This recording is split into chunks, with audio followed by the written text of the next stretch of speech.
G7 ഉച്ചകോടിയിൽ പങ്കെടുക്കാനായിട്ട് പോകുന്നതിനിടയിൽ ഇന്ത്യയുടെ പ്രധാനമന്ത്രി നരേന്ദ്രമോദി സൈപ്രസ് എന്ന് പറയുന്ന രാജ്യത്ത് സന്ദർശനം നടത്താൻ സാധ്യതയുണ്ടെന്നൊരു വാർത്ത വന്നിട്ടുണ്ട്.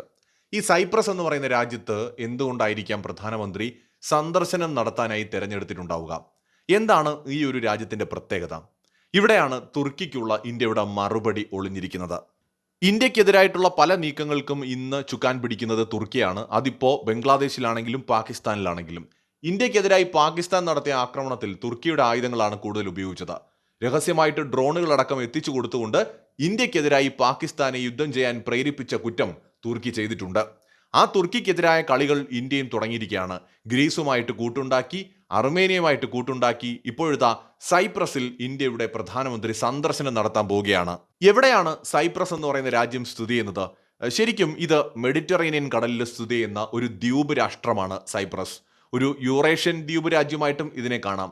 സൈപ്രസിൻ്റെത് വളരെ വിചിത്രമായൊരു ചരിത്രമാണ്. മെഡിറ്ററേനിയനിലെ മൂന്നാമത്തെ വലിയ ദ്വീപാണ് സൈപ്രസ് എന്ന് പറയുന്നത്. 1960 ബ്രിട്ടീഷ് കോളനിയായിരുന്ന സൈപ്രസിന് സ്വാതന്ത്ര്യം കിട്ടുന്നത്.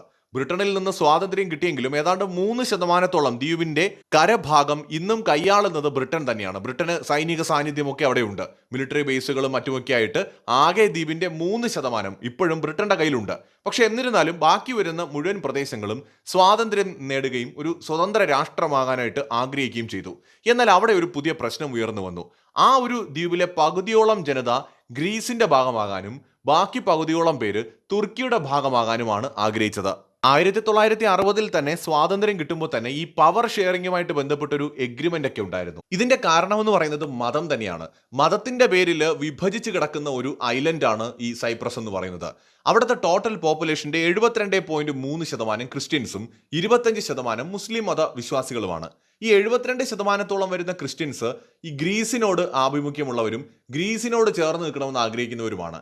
25% വരുന്ന ഇസ്ലാം മത വിശ്വാസികൾ തുർക്കികളോട് ചേർന്ന് നിൽക്കണമെന്ന് ആഗ്രഹിക്കുന്നവരാണ്. രണ്ട് വ്യത്യസ്തമായ എത്നിക് ഗ്രൂപ്പുകളാണ് ഇവര്. ഒന്ന് ഗ്രീക്ക് സൈപ്രൈറ്റുകൾ എന്ന് പറയുന്ന ഒരു ഗ്രൂപ്പ്, മറ്റൊന്ന് തുർക്കി സൈപ്രൈറ്റുകൾ എന്ന് പറയുന്ന ഒരു ഗ്രൂപ്പ്. ജനവിഭാഗമാണ് രണ്ട് ഡിഫറൻ്റ് ആയിട്ടുള്ള എത്നിക് ഗ്രൂപ്പുകൾ, തുർക്കിഷ് സൈപ്രൈറ്റുകളും ഗ്രീക്ക് സൈപ്രൈറ്റുകളും. ഇതിനിടയിൽ അർമേനിയൻസ് കുറച്ചു പേരൊക്കെ ഉണ്ട് അവിടെ, വളരെ കുറച്ച്. 72 മുതൽ 73% പേര് ഗ്രീക്ക് സൈപ്രൈറ്റുകളാണ്. ബാക്കി വരുന്ന 25% പേര് തുർക്കിഷ് സൈപ്രൈറ്റുകളുമാണ്. 1960 സ്വാതന്ത്ര്യം കിട്ടുമ്പോൾ അധികാരം പങ്കുവയ്ക്കുന്നതുമായി ബന്ധപ്പെട്ട കരാറുകളൊക്കെ ഉണ്ടായെങ്കിലും പിന്നീട് കാര്യങ്ങൾ പറഞ്ഞതുപോലെയൊന്നും അല്ല നടന്നത്. അങ്ങോട്ടും ഇങ്ങോട്ടും ഒത്തുപോകാൻ കഴിയാത്ത വിധത്തിൽ സംഘർഷങ്ങൾ ഉണ്ടായി, ആഭ്യന്തരമായിട്ട് തമ്മിലടികളായി. അങ്ങനെ ഒരു ഘട്ടം എത്തിയപ്പോൾ ഗ്രീക്ക് സൈപ്രൈറ്റുകൾ എന്ത് ചെയ്തെന്ന് വെച്ചാൽ ഈ ഒരു ദ്വീപിനെ പൂർണ്ണമായിട്ടും ഗ്രീസിന്റെ ഭാഗമാക്കി മാറ്റാൻ ഒരു ശ്രമം നടത്തി. ഇതിനെ തുർക്കിഷ് സൈപ്രൈറ്റുകളായിട്ടുള്ള ആൾക്കാർ എതിർത്തു. അവരെ സപ്പോർട്ട് ചെയ്തുകൊണ്ട് തുർക്കി എന്ത് ചെയ്തു? സൈന്യത്തെ ഇങ്ങോട്ട് അയക്കുകയാണ്. 1974 ജൂലൈയിലാണ് സൈന്യത്തിനെ തുർക്കി അയക്കുന്നത്. തുർക്കിയുടെ സൈന്യം എന്ത് ചെയ്തു? ഇവരുമായിട്ട് ഫൈറ്റ് ചെയ്തു. ഗ്രീക്ക് സൈപ്രൈറ്റുകളെ സപ്പോർട്ട് ചെയ്തുകൊണ്ട് ഗ്രീസും വരുന്നു. അങ്ങനെ തുർക്കിയും ഗ്രീസും തമ്മിൽ അവിടെ ബലാബലം ഒരു യുദ്ധ സമാനമായ സാഹചര്യം രൂപപ്പെടുന്നു.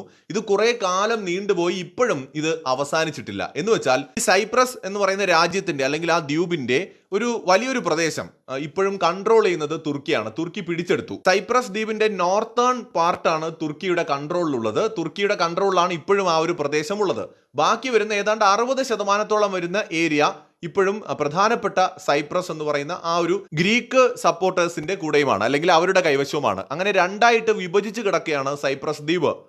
UN അടക്കമുള്ള അന്താരാഷ്ട്ര സ്ഥാപനങ്ങൾ അംഗീകരിച്ചിട്ടുള്ളത് റിപ്പബ്ലിക് ഓഫ് സൈപ്രസിനെ മാത്രമാണ്. ആ ടോട്ടൽ ഐലൻഡിന്റെ ഏതാണ്ട് 2/3 ഭാഗം റിപ്പബ്ലിക് ഓഫ് സൈപ്രസിന്റെ ആണെന്നാണ് അംഗീകരിച്ചിരിക്കുന്നത്.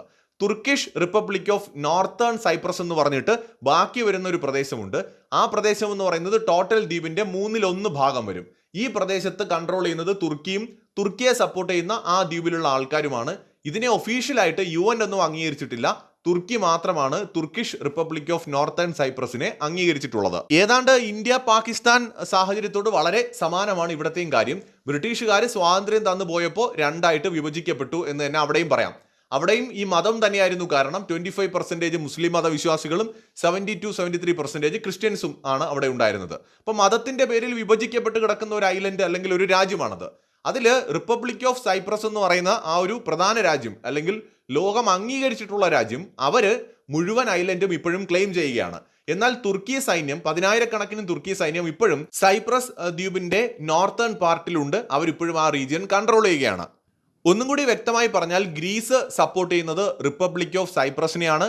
തുർക്കിഷ് സൈപ്രോയിറ്റ് കൂടുതലായിട്ടുള്ള റീജിയണിനെ തുർക്കിയും സപ്പോർട്ട് ചെയ്യുന്നു. അങ്ങനെ ഒരു സംഘർഷം അവിടെ നിലനിൽക്കുകയാണ്. തുർക്കിയും അതുപോലെ തന്നെ നമ്മുടെ ഗ്രീസും രണ്ടും നാറ്റോ അംഗരാജ്യങ്ങളാണ്. 2024-25 ഈ കാലയളവ് വരെ ഒരു ഫോർമൽ ആയിട്ടുള്ള ഒരു പീസ് ഡീല് ഇവിടെ ഉണ്ടായിട്ടില്ല. UN പലപ്പോഴും മീഡിയേറ്റർ ആയിട്ടൊക്കെ വന്നിട്ടുണ്ടെങ്കിലും ഒരു പരിഹാരം ഇപ്പോഴും ഈ വിഷയത്തിൽ ഉണ്ടായിട്ടില്ല.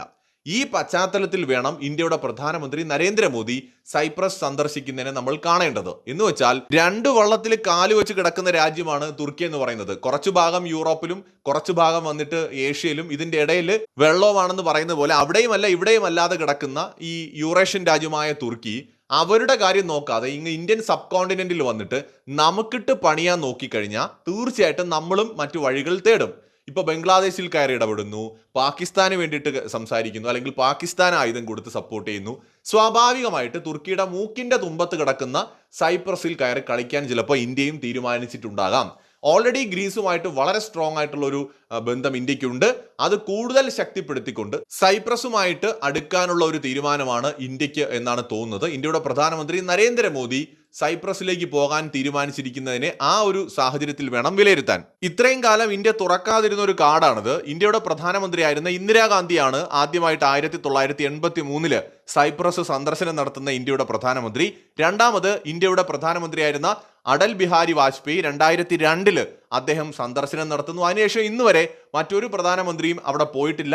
ഇവർ രണ്ടുപേരും മാത്രമാണ് പോയിട്ടുള്ളത്. ഇപ്പോൾ ഇന്ത്യയുടെ പ്രധാനമന്ത്രി നരേന്ദ്രമോദി സൈപ്രസ് സന്ദർശിക്കാൻ തീരുമാനിക്കുമ്പോൾ അദ്ദേഹം മൂന്നാമത്തെ മാത്രം പ്രധാനമന്ത്രിയാണ് സൈപ്രസിലേക്ക് പോകുന്ന ഇന്ത്യയുടെ പ്രധാനമന്ത്രി എന്ന നിലയ്ക്ക്.